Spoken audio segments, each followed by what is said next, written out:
apa kabar? Semoga di hari Jumat ini kalian semua sehat dan tetap semangat melaksanakan aktivitas. Nah, seperti biasa yang baru datang di channel ini, selamat datang. Ini adalah channel di mana setiap hari Jumatnya kalian bisa menemukan ulasan buku dalam segmen Ami Mengulas Buku, dan juga kadang-kadang saya mengupload kisah-kisah pelajaran atau perjalanan bersama anak saya yang saat ini berusia 2,5 tahun dalam segmen Belajar Bersama Salam. Nah, di episode ini saya akan mengulas buku berjudul Teach Like Finland. Seperti apa ulasannya? Saksikan terus ya.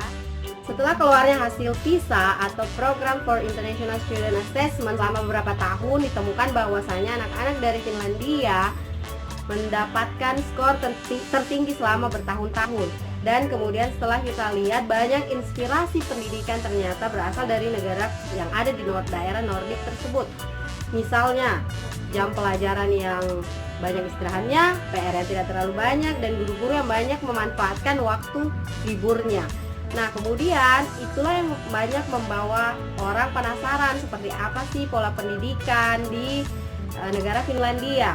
Jadi ketika kemudian muncul sebuah buku berjudul Teach Like Finland, termasuk saya nih sangat ingin membacanya, dan ini adalah buku bacaan yang saya sudah baca di beberapa tahun lalu, dan kemudian saya di Aceh ini saya kemudian menemukannya di deretan rak di toko buku dan mengambilnya lagi. Ini adalah buku terbitan ke-10, cetakan ke-10 di bulan Februari tahun 2020. Ditulis oleh Timothy D. Walker yang merupakan seorang guru berkebangsaan Amerika yang kemudian pindah bersama istrinya ke kampung istrinya di Finlandia dan mengajar di sana. Disitulah dia melihat kenyataan yang sebelumnya sudah diceritakan istrinya tentang konsep sekolah yang santai, tapi bisa dilihat hasilnya bisa menghasilkan siswa-siswi dengan tingkat kecerdasan yang tinggi. Nah, selama proses belajar dan bekerja di sekolah tersebutlah Timothy D. Walker menuliskan pengalaman-pengalamannya dan konsep-konsep pembelajaran yang kemudian didapatkannya di sekolah-sekolah di Finlandia, yang kemudian dibahasakan dalam buku ini, yang merupakan subjudul dalam buku ini 33 strategi sederhana untuk kelas yang menyenangkan.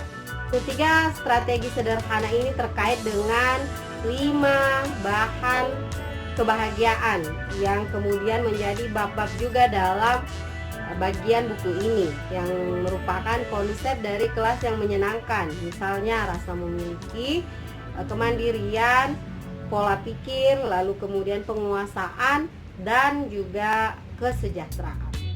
Sekarang saya akan bawa teman-teman ke beberapa strategi yang ada di bab 1, yaitu bab kesejahteraan. Misalnya jadwal istirahat otak, belajar sambil bergerak. Ini seperti ini Richard sebelum sekolah, lalu belajar di alam liar dan menjaga perdamaian. Nah, pertama di jadwal istirahat otak. Ini salah satu yang terjadi di sekolah Finlandia berdasarkan pengalaman dari penulis, bahwa setiap 1 jam pelajaran atau 45 menit ada 15 menit istirahat.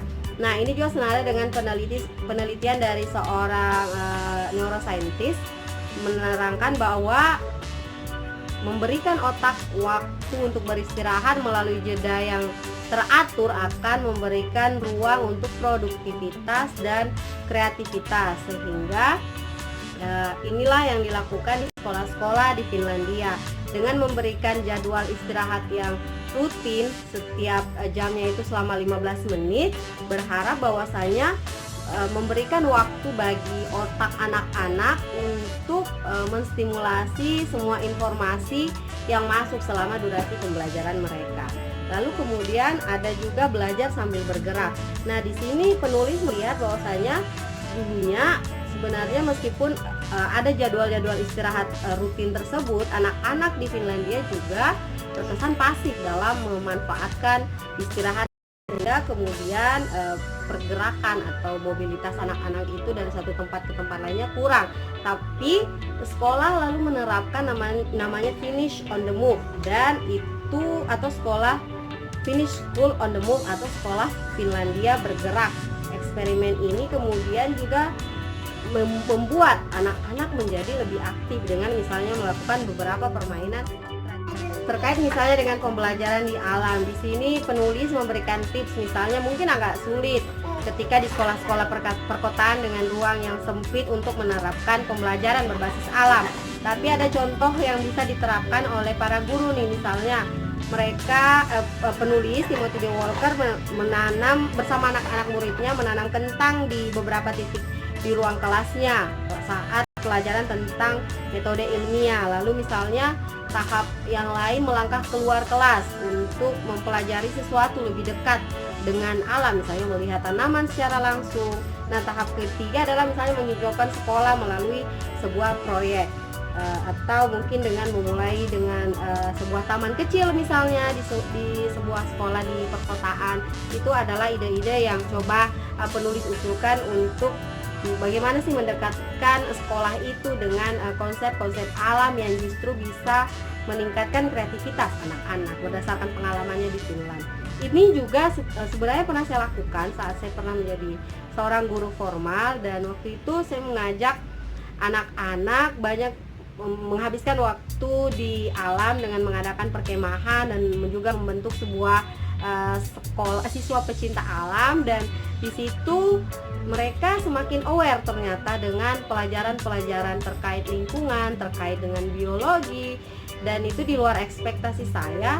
Dan ketika membaca ini saya manggut-manggut, benar juga ketika kita mengadakan banyak pembelajaran berbasis alam, kreativitas anak-anak itu, mental anak-anak itu bisa lebih kuat. Di bab 2 yaitu rasa dimiliki, misalnya mengenal anak-anak, bermain bersama anak-anak, dan merayakan mimpi kelas. Nah, mengenal anak-anak ini tentu mungkin sudah banyak yang tahu ya, bahwa dengan mengenal kondisi anak secara personal, pendekatan-pendekatan khusus bisa dilakukan oleh seorang guru untuk memaksimalkan potensi dari anak tersebut.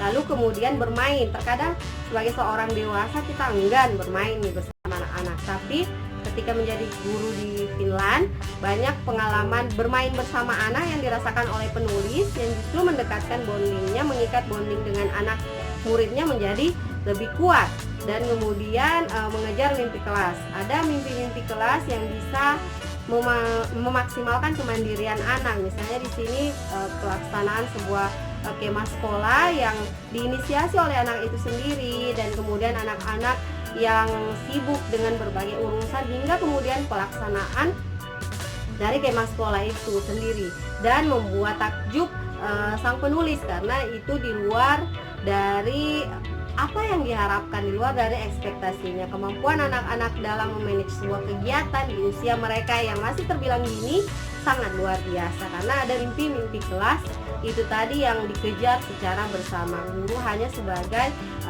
fasilitator dalam mengarahkan anak-anak.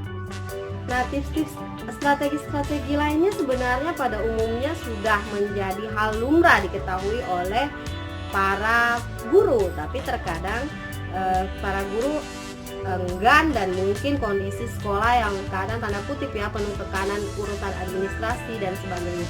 Semoga saja dengan konsep Merdeka Belajar ini segala sesuatu bisa lebih efisien, baik hal administrasi maupun persiapan pengajaran dan sebagainya. Nah, di sini pada intinya sebenarnya tips-tips itu misalnya nih, menjadi pelatih, memasukkan unsur musik ke dalam kelas-kelas, tidak hanya untuk kelas musik itu aja, kelas matematika pun unsur musik bisa dimasukkan. Gunakan buku pegangan, lalu kemudian mendiskusikan nilai dan kolaborasi lewat kopi. Kolaborasi lewat kopi ini acap kali para guru misalnya bercengkrama dengan menyeruput kopi dan kemudian menghasilkan program-program kolaborasi kelas setelahnya. Lalu yang paling pentingnya adalah jangan lupa bahagia. Ini adalah strategi terakhir dan saya pikir adalah sebuah strategi penting yang harus dimiliki oleh guru dalam menghadapi anak-anak di kelasnya. Jangan lupa bahagia, termasuk ketika libur. Di Finlandia ketika libur, baik guru maupun kepala sekolah sangat memanfaatkan liburan itu. Demi apa? Demi meningkatkan produktivitas mereka. Itu rangkuman isinya. Sedangkan menurut opini saya, yang pertama tentu kita mulai dari sampulnya ya. Dari sampulnya ini adalah sampul yang berbeda yang saya baca di beberapa tahun sebelumnya, tapi tetap saja menggambarkan seorang anak yang belajar, dan karena penuh dengan karikatur tetap saja sampulnya ini menarik banget dan Dua, narasi yang ditulis oleh penulis sangat mudah dipahami dan diterjemahkan juga dengan sangat baik sehingga pembaca akan mudah masuk ke dalam setiap lembar demi lembar dalam buku ini. Meskipun kurang gambar, tidak ada gambar malah ya, cuma di bagian cover aja. Buku ini tetap menarik, masih tergolong tipis buat saya, dan saya pikir karena juga tergantung dari narasi tadi ya, yang kemudian membuat saya terus penasaran untuk membaca lembar demi lembarnya.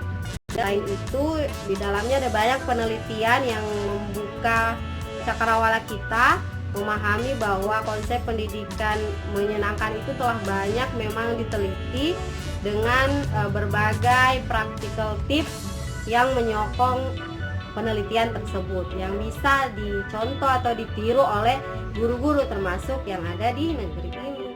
Last but not least, buku ini tentu penuh dengan catatan inspirasi dari penulis yang tidak hanya pernah mengajar di Finlandia, tapi juga merupakan dulunya guru di Amerika, sehingga inspirasi-inspirasi ini bisa mendorong guru untuk berbuat lebih banyak lagi dalam mengembangkan atau mengasah potensi anak-anak negeri ini. Sekian dari saya, demikian ulasan di segmen Ami Mengulas Buku episode kali ini. Sampai jumpa di video selanjutnya. Keep reading.